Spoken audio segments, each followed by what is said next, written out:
할렐루야. 오늘도 하나님을 예배하러 오신 여러분들에게 하나님이 기뻐하시며 은혜와 복을 주시기를 축복합니다. 많이 오셨네요. 설인데 이렇게 또 하나님을 예배하러 나와 주셔서 대단히 감사를 드립니다. 사람들이 그러더라고요. 아이고 명절인데 수요일 저녁 예배 좀 쉬지. 뭐 쉬는 교회들도 많은데 왜 굳이 예배를 드리십니까? 그러더라고요. 새벽 기도도 그렇고 예수님이라면 어떻게 하셨을까? 제가 이렇게 질문을 던져보니까 예수님이 이렇게 대답하시더라고요. 두세 사람이 내 이름으로 모인 그곳에 내가 그들과 함께 있느니라. 참 예수님은 두세 사람만 모여 있어도 내가 그들을 찾아가겠다 그렇게 말씀하시는데 목사인 내가 뭐라고 명절이라고 사람만 안 모인다고 예배 안 드리면 되겠나 그런 생각이 들었습니다. 그래서 새벽 기도도 금요 기도에 하고 원래는 토요일 새벽 기도를 쉬려고 하다가 또 기도에 참석 못 하시는 분들이 또 기도하러 오시고 하니까 힘들지만 또 새벽 기도에도 해야 되겠다. 예수님 한 사람이 나왔으면 어땠을까 생각을 해보니까 예수님은 한 사람이 나왔어도 찾아가셨을 것 같아요. 이스라엘 백성들이 다 불신앙할 때 하나님이 모세를 보고 야 모세야 내하고 둘이서 다시 시작하자 그렇게 말씀하셨거든요. 그러니까 예수님은 진짜 주님을 사랑하고 하나님을 예배하고 하나님의 뜻대로 살고자 하는 한 사람만이라도 있으면 그를 붙들고라도 사역하겠다. 그게 하나님의 마음이더라고요. 그래서 오늘 몇 명이나 올까 모두 다 고향 가느라고 바쁠 텐데 했는데 그래도 많이 나오셔서 감사합니다. 오늘 밤도 말씀이 여러분들에게 큰 은혜가 되기를 주님의 이름으로 축복합니다. 오늘 이 사무엘하 24장은 다윗의 그 일생의 마지막에 있었던 사건이라고 할 수 있습니다. 물론 우리가 열왕기서를 이제 보면은 거기에 다윗의 마지막 임종하기 전에 늙어서 잠깐 있었던 사건이 기록이 되어 있기는 합니다만은 다윗의 일생 가운데 있었던 가장 마지막 사건에 대한 이야기라고 말할 수 있습니다. 지금까지 우리가 사무엘서를 통해서 다윗의 일생을 살펴보았습니다. 사울 왕과 다윗 그리고 사사시대의 이스라엘 백성들과 다윗 이 비교해 보면 그래도 다윗만한 왕이 없었구나 하는 것을 인정하게 되어집니다. 물론 다윗 이후에 등장하는 그 열왕기서의 열왕들의 이야기를 살펴보아도 이스라엘 역사 가운데 다윗만큼 믿음으로 산 왕도 없었구나라고 인정을 하게 되어집니다. 물론 다윗도 실수도 많이 했고 죄를 짓기도 했습니다. 그럼에도 불구하고 누구보다 위대한 왕이었고 믿음의 왕이었습니다. 그런데 그 다윗 왕의 마지막 이야기 오늘 24장에 기록된 이야기는 또다시 우리에게 다윗을 보고 좀 실망을 느끼게 하는 그런 내용으로 구성이 되어져 있습니다. 참 다윗이 위대한 믿음의 왕으로서 영광스럽게 이렇게 참 물러나는 그러한 마지막 모습을 볼 수 있었으면 좋겠다. 그렇게 우리가 생각하지만은 또다시 다윗은 실패자의 모습으로 지금 자신의 인생을 마무리하고 있는 것을 보게 되어집니다. 어느 날 다윗의 마음속에 지금 내가 통치하는 이 나라 이스라엘 백성들의 인구가 도대체 얼마나 되지 그 숫자를 알고 싶은 생각이 들었습니다. 그래서 군사령관 요압과 다른 이 장군들을 불러서 전국을 다니며 백성들의 숫자를 조사해 오라, 그렇게 명령을 내렸습니다. 그 신하들이 말렸지만은 끝까지 고집을 부린 다윗은 신하들에게 강제로 인구조사를 하게 했고, 그 인구조사를 마치고 난 다음에야 자신이 잘못했다는 것을 깨닫고 후회했지만은 그 일로 인하여 하나님의 진노를 받게 된 사실을 오늘 본문이 기록을 해놓고 있습니다. 2절 말씀에 보면 왕이 그 곁에 있는 군사령관 요압에게 이르되 너는 이스라엘 모든 지파 가운데로 다니며 이제 단에서부터 브엘세바까지 인구를 조사하여 백성의 수를 내게 보고하라 하니, 단에서부터 브엘세바까지는, 단은 이스라엘 북쪽에 있는 가장 그 북쪽에 있는 도시죠. 그러니까 북쪽의 경계선입니다. 브엘세바는 가장 남쪽에 있는 도시로서 남쪽의 경계선을 일컫는 그런 마을이죠. 그러니까 단에서 브엘세바 전국을 다니면서 인구를 조사해 오라, 그렇게 명령하는 것을 보게 되어집니다. 그런데 이 인구조사 명령에 대하여 24장 1절은 조금 이상한 내용의 말씀이 기록이 되어져 있습니다. 그것은 여호와께서 다시 이스라엘을 향하여 진노하사 그들을 치시려고 다윗을 격동시키사 가서 이스라엘과 유다의 인구를 조사하라 하신지라 라고 기록이 되어져 있는 겁니다. 이 말씀을 보면 마치 하나님이 억지로 다윗을 인구조사를 하게 만드셔놓고 그리고 나서 잘못했다고 매를 들어 때리시는 그런 좀 불합리한 모습처럼 보일 수 있는 내용이 기록이 되어져 있는 것입니다. 그러니까 어떻게 보면 하나님이 이스라엘을 치기 위한 하나의 구실을 만들기 위해서 다윗으로 하여금 인구를 조사하게 했다는, 즉 하나님이 다윗에게 죄를 범하게 했다는 내용으로 이해될 수 있는 그런 말씀이 기록이 되어져 있는 것입니다.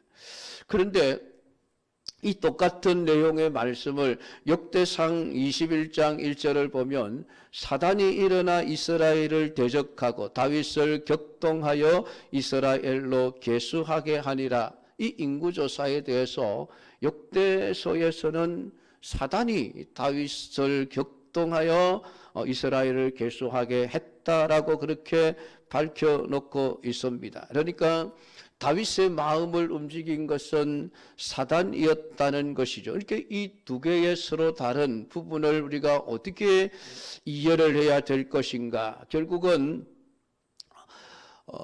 본문에서 다윗의 마음을 하나님께서 격동시킨 것으로 말씀하는 것은 역대기와 서로 상반된 것이 아니라 사단이 다윗을 유혹하여 그들로 하여금 하나님의 뜻을 거스르게 하는 그러한 일을 행하는 것을 하나님이 막지 않고 허용하셨다는 것으로 우리가 이해를 할 수가 있는 것입니다. 또 그렇게 해야만 성경 전체 속에서 우리가 올바른 하나님에 대한 이해가 될 것입니다.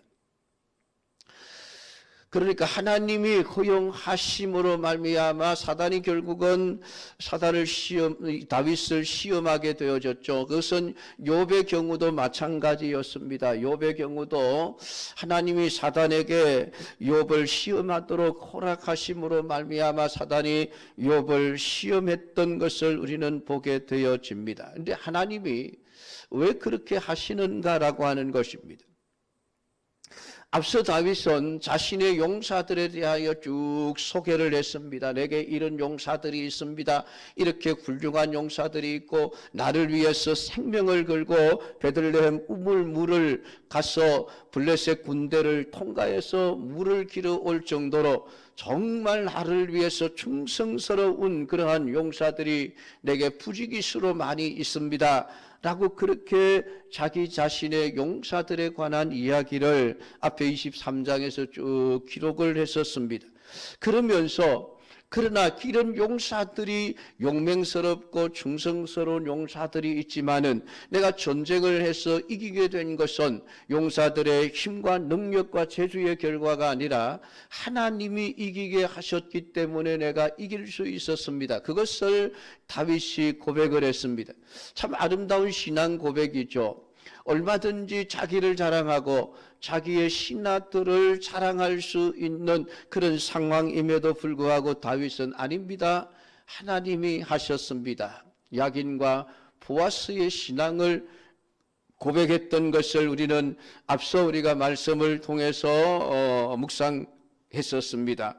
근데 참 이런 믿음을 우리가 쭉 처음부터 끝까지 계속 유지해 나가는 것이 얼마나 어려운가 하는 것을 오늘 성경은 우리에게 보여주고 있는 것입니다. 내가 지금 내 믿음이 견고하고 내가 올바른 신앙 고백을 했다고 해서 그 신앙 고백의 믿음이 쭉 이렇게 유지가 되거나 아니면은 자꾸만 더 나아지는 방향으로 나간다라고 하는 것은 아무도 우리가 자신할 수가 없습니다. 여러분 보십시오. 베드로가 주는 그리스도시요 살아계신 하나님의 아들이십니다 라는 놀라운 신앙 고백을 해서 바요나 시몬아 네가 참 복 있는 사람이다. 하나님이 너에게 그것을 알게 해주셨으니 너는 진짜 복 있는 사람이다. 내가 예수님이 죽는 데까지 내가 따라가겠습니다 라고 그렇게 대단한 신앙을 고백했던 베드로였지만은 그 신앙이 꾸준하게 그냥 유지가 되었으면 얼마나 더 좋았겠습니까마는 신앙 고백하고 나자마자 그만 무너져 버렸죠.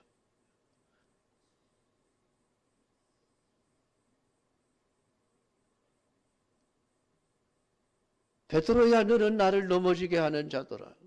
사탄아 내 뒤로 물러가라. 금방 주는 그리스도시오라고 신앙 고백을 했던 베드로가 사탄이라고 하는 말을 들을 정도로 그냥 순식간에 그 신앙이 무너져 버렸고 더 나아가 예수님을 3번이나 모른다고 부인하는 자리까지 떨어져 버린 우리는 사건을 너무나도 잘 알고 있습니다. 여러분 우리의 신앙 우리의 믿음이라고 하는 게 얼마나 약한지 마치 유리와 같아요. 유리와 같아요. 우리의 신앙 고백이. 여러분 그걸 우리가 인정을 해야 합니다. 아니야 나는 안 그래. 여러분 안 그런 사람 하나도 없습니다. 내 신앙에 대해서 내 자신을 자신할 수 있는 사람은 아무도 없습니다. 그걸 인정해야만 합니다. 그것은 곧 자신의 약함을 인정하는 게 하나님 나는 지금 내가 이렇게 믿음을 고백하고 좋은 신앙을 고백하지만은 돌아서서 내 믿음이 무너질 수 있는 가능성을 항상 안고 있는 사람입니다라는 이 사실을 우리가 늘 인식하고 살지 않으면은 언제든지 우리는 신앙의 나락으로 떨어질 수 있는 존재들입니다. 그것을 오늘 성경은 우리에게 말씀을 해주고 있습니다. 그러니까 하나님은 정말 다윗이 고백했던 그 신앙 하나님 때문에 내가 이겼습니다. 승리했습니다라고 하는 그 신앙의 고백이 계속해서 유지되어져 가고 있는지를 하나님은 확인하고 계시는 것입니다. 하나님은 매일 우리에게 물으십니다. 한번 내가 어릴 때에 내가 신앙 고백을 멋지게 했다고 해서 하나님이 너 그때 참 멋지게 신앙 고백을 했지 그러니까 지금 네 신앙이 그때 신앙보다도 훨씬 더 좋아졌을 것이라고 나는 믿는다. 하나님은 그러지 않습니다. 하나님은 매일매일 우리에게 우리의 신앙을 확인하는 겁니다. 너 진짜 나를 믿고 있니? 네가 나를 여호와는 나의 힘이요 능력이요 나의 구원이시요 나의 반석이시요 나의 피난처시요 나의 산성이시요 그렇게 대단한 신앙 고백을 했는데 지금도 너는 그 신앙의 고백을 따라서 살아가고 있느냐 우리에게 묻고 계시는 것입니다. 매일 물으십니다. 매일. 우리의 신앙은 매일 점검하지 않으면 안 돼요. 어제 내 믿음이 좋았다고 오늘 내 믿음이 계속해서 좋을 거라고 여러분 아무도 자신하지 마십시오. 할 수 없습니다. 어제 내가 정말 올바른 믿음의 삶을 살았더라면 오늘 정말 내가 또다시 내가 올바른 신앙을 가지고 하나님을 믿고 섬기고 있는가? 오늘 우리 자신을 향해서 늘 같은 질문을 던져야만 합니다. 그래서 하나님은 우리를 시험하시는 것이죠. 인구조사는 결국 내 힘이 얼마나 되는지를 알고 싶은 마음입니다. 입으로는 하나님이 이기게 하셨다고 신앙 고백을 했지만은 우리는 끊임없이 내가 가진 힘이 얼마나 되는지를 알고 싶은 유혹을 받을 뿐만이 아니라 앞으로 하나님이 내게 더 큰 힘을 주시기를 원하는 소망들을 우리가 가지고 살아가는 것이 사람의 마음입니다. 여러분 그렇지 않습니까? 여러분의 기도의 내용들을 하나하나 한번 깊이 묵상해 보십시오. 기도의 내용들이 어떤 것입니까? 하나님 지금보다 더 낫게 해주시고 더 크게 해주시고 더 많아지게 해주시고 돈도 더 많이 벌 수 있게 해주시고 권력도 더 높아질 수 있게 해주시고 우리의 기도는 다 그렇지 않습니까? 그러니까 지금까지 내가 가지고 있는 이 힘이 있지만은 이 힘 때문에 살아온 것이 아니라 하나님이 나를 살아오게 하셨습니다. 신앙을 그렇게 고백을 하는데 실제로 우리의 삶 속에서 우리는 아유 하나님 이 힘 가지고는 좀 모자라니까요. 좀 더 주십시오. 더 큰 힘을 주십시오. 더 높은 자리에 올라가게 해주시고 남들보다 더 낫게 해주시고 우리가 늘 그렇게 기도하지 않습니까? 혹시나 여러분 중에 하나님 지금보다 좀 가난하게 해주시고 지금보다 좀 낮아지게 해주시고 그렇게 기도하시는 분이 혹시 있으실지 모르겠습니다. 있다면 정말 그분 진짜 대단한 분이거든요.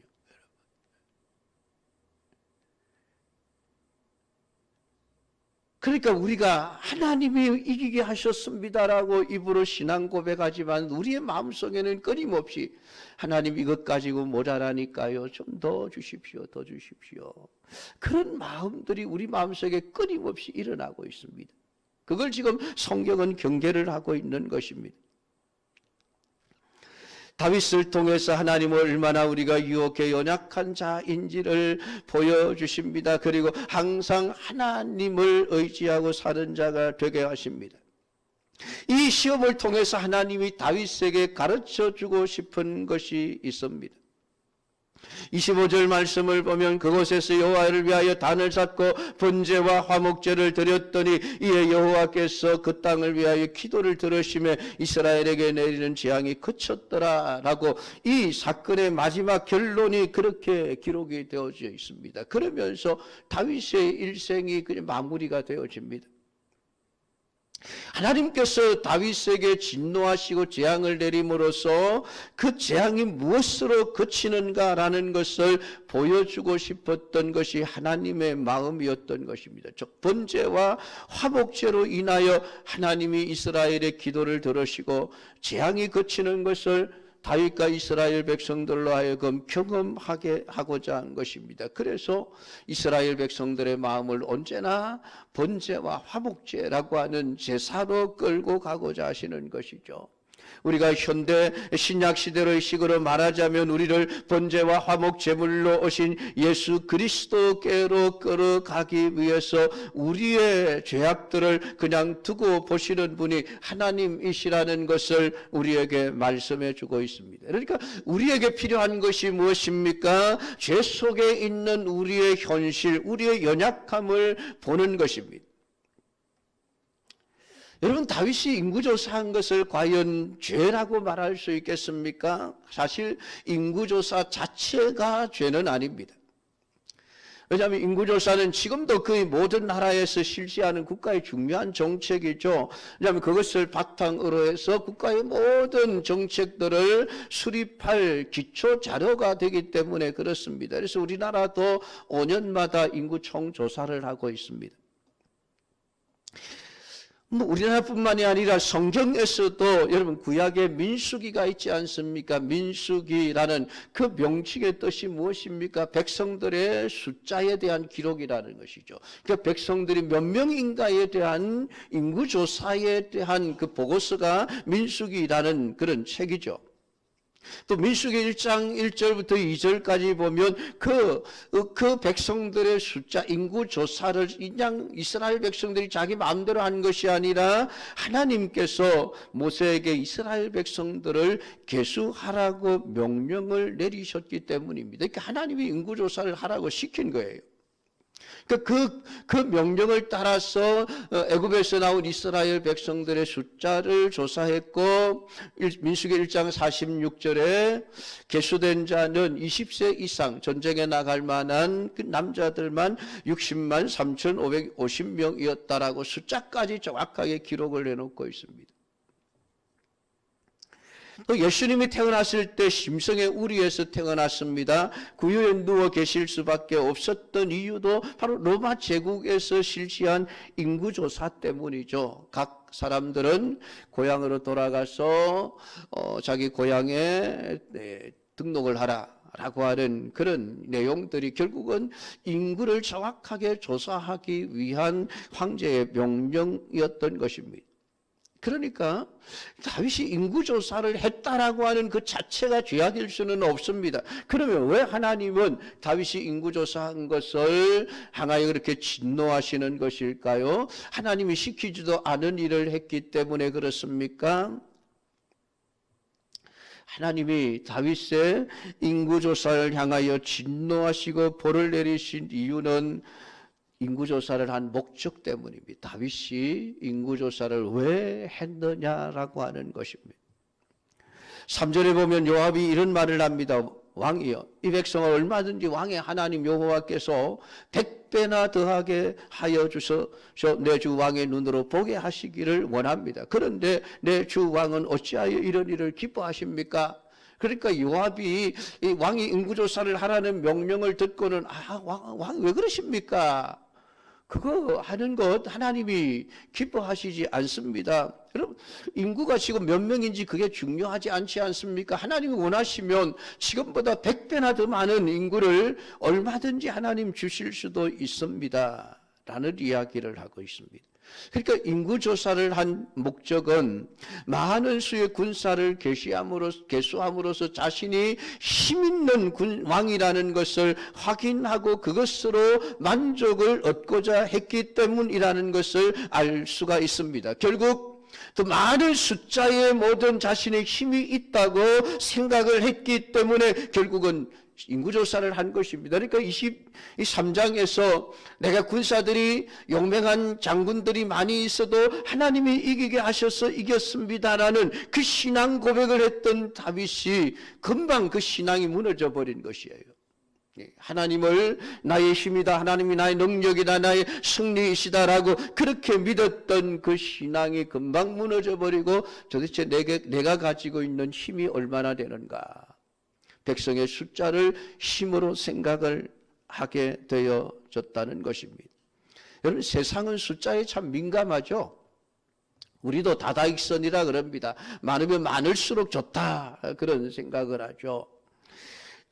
그래서 무엇을 기도해도 항상 우리는 지금보다 더 많게 해달라고, 더 크게 해달라고, 더 잘되게 해달라는 내용이 빠지지를 않습니다. 결국은 우리가 가지고 있는 힘을 은연중에 하나님 더 큰 힘으로 내게 채워주셔서 나를 더 지금보다 더 힘있는 사람이 되게 해주십시오 라고 기도를 하는 겁니다. 왜냐하면 지금 우리가 가진 힘만으로는 하나님 좀 모자라다는 것이죠. 다윗은 내가 약해도 약할 그때에 하나님의 능력이 더 크게 역사합니다. 그래서 그 진리를 깨닫고 나는 더 이상 힘을 원하지 않습니다. 내 힘을 달라고 기도하지 않습니다. 그렇게 고백을 했는데 우리는 자꾸만 하나님, 지금의 내 모습 가지고는 좀 모자라니까 좀 더 보태주십시오. 좀 더 달라고 우리는 자꾸만 하나님 앞에 기도하고 있습니다. 그것이 그냥 그게 뭔 잘못이냐 우리가 말할 수 있지만은 아닙니다. 그래서 우리가 5년 중에 내가 무의식 중이지만은 내가 가지고 있는 것이 많으면 많을수록 그게 내게 힘이 된다고 믿기 때문에 그런 거예요. 그러니까 우리는 더 가져야 된다. 더 많이 가져야 남들보다 떵떵거리며 살 수 있고 더 행세할 수 있다고 우리가 생각을 하기 때문에 그렇습니다. 그러니까 우리가 믿음을 말하면서도 사실은 우리의 모든 삶 속에서 우리는 하나님보다는 내가 힘이 더 센 자가 되어야 합니다. 내가 힘이 더 세게 해주십시오 라고 우리가 기도하고 있는 것이죠. 요압이 이 백성 얼마든지 하나님께서 100배나 더하게 하신다는 것은 백성이 많아지는 일은 하나님이 하시는 일이라는 그런 뜻이죠. 하나님이 백성의 숫자를 100명을 주든 1000명을 주든 10,000명을 주든 그것은 하나님께서 하실 일입니다. 하나님이 주시는 대로 만족하고 그것 때문에 내가 숫자가 백성들이 100명밖에 없다고 해서 내가 약한 자가 아니라 하나님이 함께 계시기 때문에 나는 강한 자입니다. 나는 승리할 수 있습니다. 그 믿음이 온전히 확인이 되어져야만 한다는 것입니다. 결국은 수가 많으냐 적으냐가 중요한 것이 아니라 하나님이 나와 함께 계시느냐 안 계시느냐라는 것이 중요하다는 것을 우리에게 말씀을 해주고 있습니다. 오늘 우리 한국 교회를 보십시오. 큰 교회, 작은 교회를 항상 비교를 하면서 큰 교회는 마치 믿음이 좋은 교회, 하나님의 뜻을 행하는 교회로 우리는 생각을 합니다. 그런데 개척을 해놓고 교회가 부흥되지도 않고 그러면은 우리는 목사를 무능한 목사라고 평가를 해버립니다. 이게 결국은 하나님이 하신다는 것이 아니라 인간이 가지고 있는 교인들의 숫자, 예배당의 크기, 재정이 많고 많음이 그 교회의 힘이라고 생각을 하고 있다는 겁니다.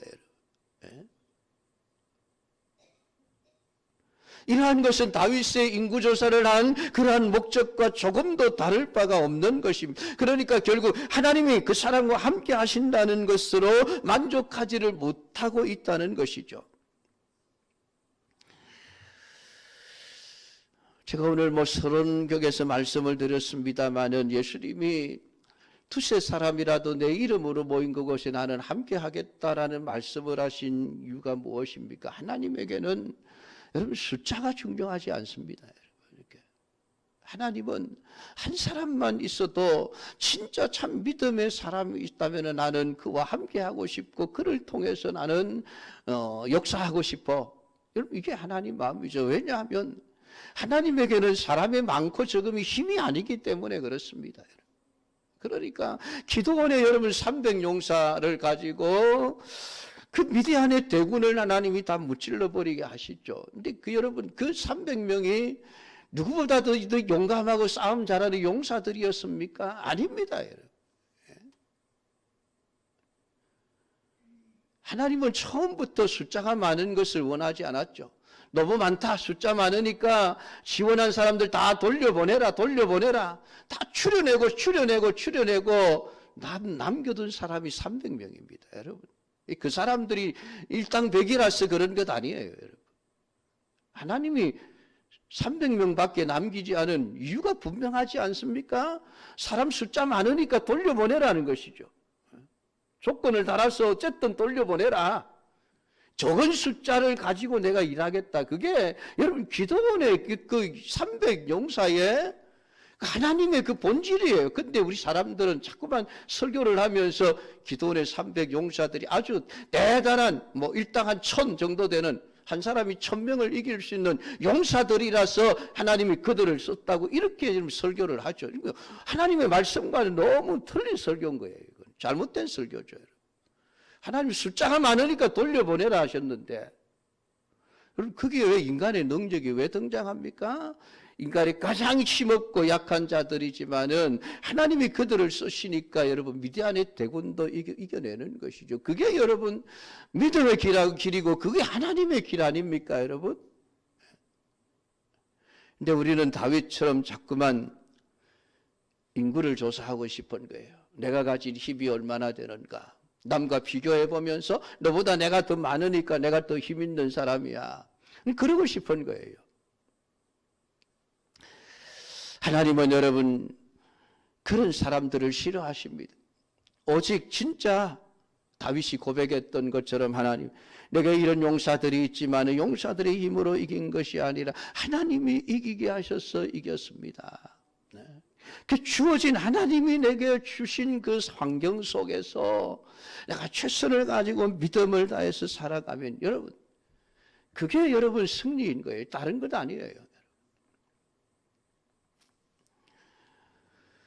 오늘 시간에 이 말씀을 여러분들이 묵상하면서 내게 있던 없던 하나님이 내게 적게 주셨던 많이 주셨던 그것에 여러분 연연하지 마시고 하나님이 나와 함께 계시다는 이 사실 하나 때문에 나는 언제든지 승리할 수 있습니다. 이 믿음을 가지고 살아가시는 우리 성도들이 다 되기를 주님의 이름으로 축복합니다.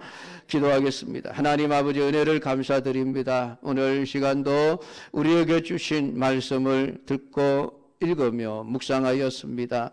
오늘 다윗이 인구조사를 한 것을 하나님이 굉장히 싫어하시고 진노하시고 그에게 벌을 주셨는데 그것은 다윗이 인구조사를 한 마음 때문이었습니다. 그것은 하나님이 아니라 사람이 많으면, 군사가 많으면, 나라가 힘이 있으면 내가 대단한 왕이 되고 대단한 나라인 것처럼 생각하는 그 마음을 하나님이 싫어하셨습니다. 오늘 다윗이 처음에 먹었던 그 마음, 용사가 있어도 용사의 힘으로 이긴 것이 아니라 하나님이 이기게 하셨습니다. 그 신앙을 하나님 유지하고 그 신앙을 고백하면서 매일매일 믿음으로 살아가기를 원하시는 하나님 앞에 우리가 날마다 주님만 계시면 됩니다. 임마누엘 하나님만 나와 함께 계시면 만족합니다. 그렇게 믿음으로 고백할 수 있는 우리 성도들 되게 하옵소서. 예수님 이름으로 기도드리옵나이다. 아멘.